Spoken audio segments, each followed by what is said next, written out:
ये केदारनाथ में जो हेलीकॉप्टर चल रहे हैं, मैं सिर्फ आपका नज़रिया समझना चाहती हूँ कि क्या उससे भी वहाँ के जो पहाड़ हैं, क्योंकि मैं एक वीडियो देख रही थी तो उसमें बाकायदा बताया गया था कि ये पर्यटकों के लिए ज़रूर सुविधाजनक हो गया है कि जो बूढ़े हैं वो भी अब जा कर के यात्रा कर पा रहे हैं, लेकिन वो जो पूरी सराउंडिंग है वहाँ पर पहाड़ों की, उसको इससे नुकसान ही पहुँच रहा है। तो क्या वाकई ऐसा है? देखिए, मैंने आपको जैसे अभी कहा कि वेदर जो है बहुत ही कॉम्प्लेक्स होता है पहाड़ों के अंदर। हाँ। चाहे नीचे गौरीकुंड या दूसरे हेलीपैड से लेके केदारनाथ पहुंचने के लिए लगेंगे 15-20 मिनट ही, हो सकता है आधे घंटे से कम समय लगेगा। लेकिन एक तो मौसम में बहुत जल्द बदलाव आ जाता है। जितने हेलीकॉप्टर फ्लाइंग है, सबसे बड़ा गोल्डन रूल तो उनके लिए ये है कि सभी हेलीकॉप्टर्स को ग्राउंड कांटेक्ट में रखनी पड़ती है।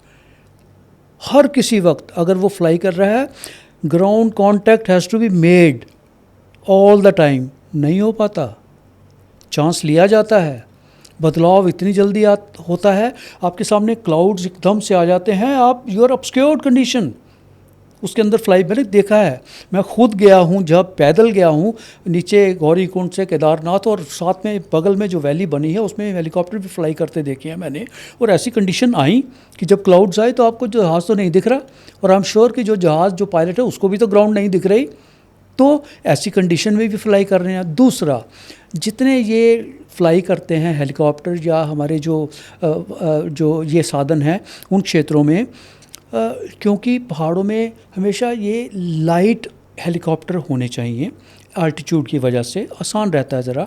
और जितने ये ज़्यादातर तो हेलीकॉप्टर्स हैं सिंगल इंजन है, सिंगल पायलट भी हैं। जनरली एक हेलीकॉप्टर में 2 पायलट कुछ ना कुछ एक दूसरे को मदद करने के लिए, देखभाल करने के लिए, जानकारी के लिए तो एक दूसरे को बताते, लेकिन एक यही है सिंगल पायलट है तो उसको वो ही इज़ द होल सोल, सब कुछ करना है, टेरेन भी देखनी है, वेदर भी देखना है, अगल बगल भी सब कुछ जानकारी देनी है। ह्यूमन माइंड है, गलती किससे होती है? गलती तो उससे ही होगी और होती है। कोई भी तो ऐसा साल नहीं गुजरा ठीक जिसमें कि हमारा कोई हेलीकॉप्टर एक्सीडेंट ना हुआ हो।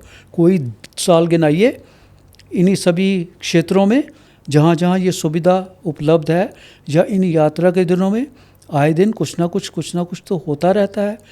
देखिए, एविएशन में तो एवरीथिंग इज़ नॉट सेफ, हमें तो रिस्क तो लेना पड़ेगा अगर है तो, लेकिन इन क्षेत्रों में रिस्क बढ़ जाता है, बहुत ज़्यादा हो जाता है। और विशेषकर मानसून के दिनों में तो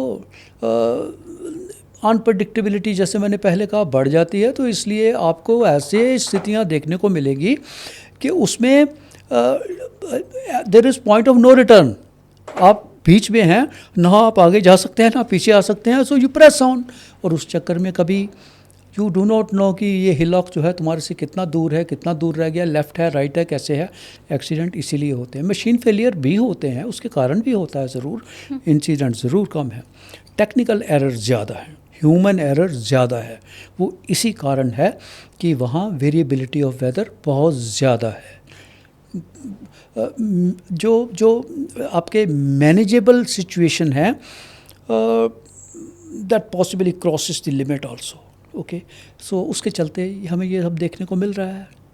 ज़रूरी है कि हम गाइडलाइंस रखी हुई हैं, ऐसा नहीं है कि मापदंड नहीं बनाए गए हैं, बाकायदा हैं, हम उनका उल्लंघन करते हैं। जब भी करते हैं तो उसमें ये स्थिति पैदा होती है, और जो इसका विशेष मुख्य रूप से कारण बनती है। जी।